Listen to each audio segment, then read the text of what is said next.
Saya menerima aspirasi dari rakyat Papua bahwa ada 102 organisasi yang menyatakan menolak otonomi khusus Papua dan tanda tangani petisi sekitar 651.000 orang lebih. Oleh sebab itu, saya minta negara harus lebih bijak dan adil terhadap aspirasi rakyat Papua ini. Sebab itu statement yang saya akan baca ini berdasarkan kesepakatan kami mahasiswa seluruh 10 kabupaten dari wilayah. Realitas para sarjana pemerintahan dan administrasi negara yang tidak mengerti syarat-syarat pemekaran pemerintahan baru oleh Gembala Dr. Sokrates Joman, MA. Istilah kata tidak mengerti dan belum mengerti layak dialamatkan kepada beberapa orang yang bergelar sarjana dan master atau bergelar S3. Katanya, orang-orang Papua sudah banyak yang sudah sarjana, master dan juga bergelar S3. Dari para sarjana ini kebanyakan dari jurusan politik, administrasi negara dan pemerintahan. Kita semua, termasuk penulis bergelar S3, namun penguasa Indonesia sedang mempermainkan martabat kami dan tertawa kami. Karena, kita bertingkah laku dan berpikir, berbicara seperti orang-orang yang tidak terdidik, tidak ada ilmu dalam hidup kita. Sepertinya selama kuliah kita orang-orang yang membeli nilai kepada para dosen dan ijazah di universitas. Buktinya, para sarjana ini ramai-ramai mendukung pemekaran provinsi-provinsi boneka Indonesia yang diskenariokan oleh Menteri Dalam Negeri, Haji Dr. Tito Karnavian untuk kepentingan politis dan proses pemusnahan etnis orang asli Papua lebih cepat dengan sistematis, terstruktur, terlembaga, masif dan kolektif. Penulis bukan orang berlatar belakang dari jurusan administrasi negara dan pemerintahan, melainkan dari background Fakultas Keguruan Ilmu Pendidikan, FKIP, Universitas Cenderawasih Jayapura. Tapi, penulis sedikit mengerti tentang syarat-syarat atau kriteria pembentukan suatu pemerintahan baru yang harus dan mutlak dipenuhi, yaitu 1. Jumlah 2. Luas wilayah 3.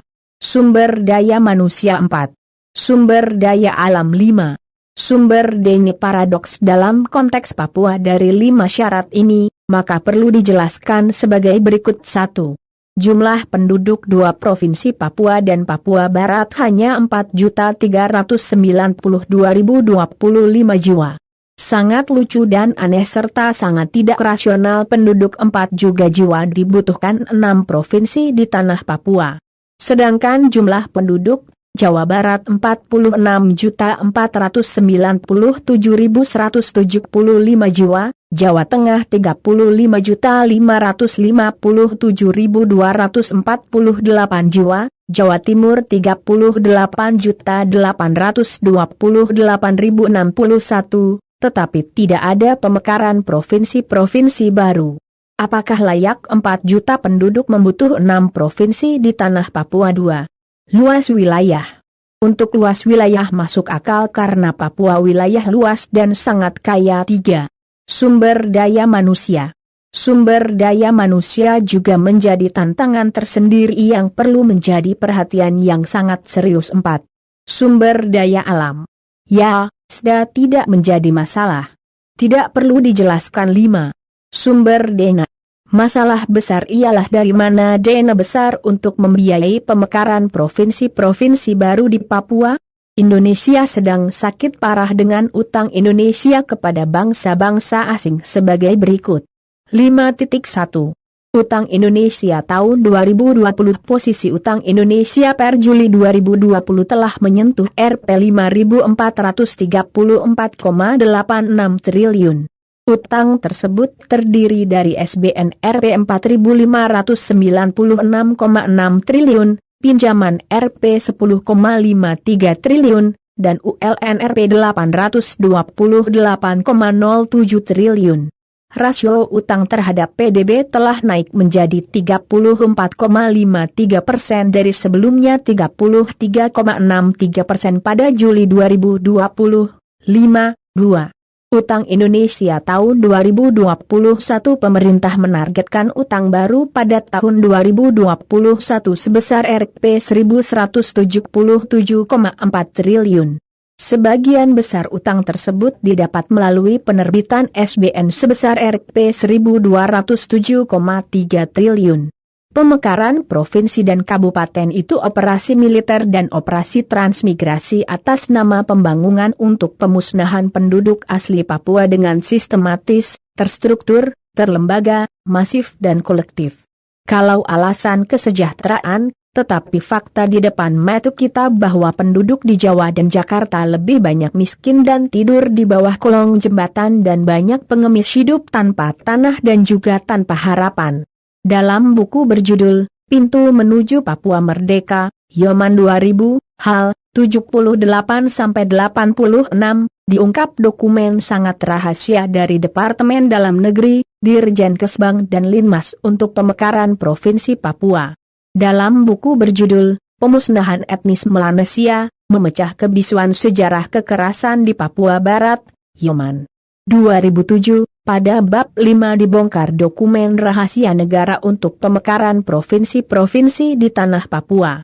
Dokumen rahasia itu juga diulas kembali sebagai peringatan adanya ancaman bahaya itu dalam buku berjudul, Otonomi, Pemerakan, dan Merdeka, Yoman 2010. Dokumen yang disebut dokumen sangat rahasia bertujuan untuk pengkondisian wilayah dan pengembangan jaringan komunikasi dalam menyikapi perkembangan tuntutan Papua Merdeka. Dokumen sangat rahasia itu bernomor 578-ND Kesbang DIV-VI-2000 tanggal 9 Juni 2000. Dan juga dokumen Dewan Ketahanan Nasional Sekretariatan Jenderal, Jakarta, 27 Mei 2003 dan tanggal 28 Mei 2003 bertema, Strategi Penyelesaian Konflik Berlatar Belakang Separatis di Papua melalui pendekatan bidang politik dan keamanan. Seluruh rakyat Indonesia dan rakyat Papua perlu ketahui bahwa negara Indonesia melakukan operasi militer, operasi transmigrasi, operasi pemekaran kabupaten dan provinsi di tanah Melanesia di West Papua. Operasi-operasi ini merupakan sejarah kekerasan terpanjang di Asia. 3 bentuk operasi ini dilaksanakan pemerintah Indonesia secara sistematis, terprogram, terorganisir, terlembaga, kolektif dan masif. Tujuan utama dari operasi-operasi ini untuk pemusnahan penduduk orang asli Papua.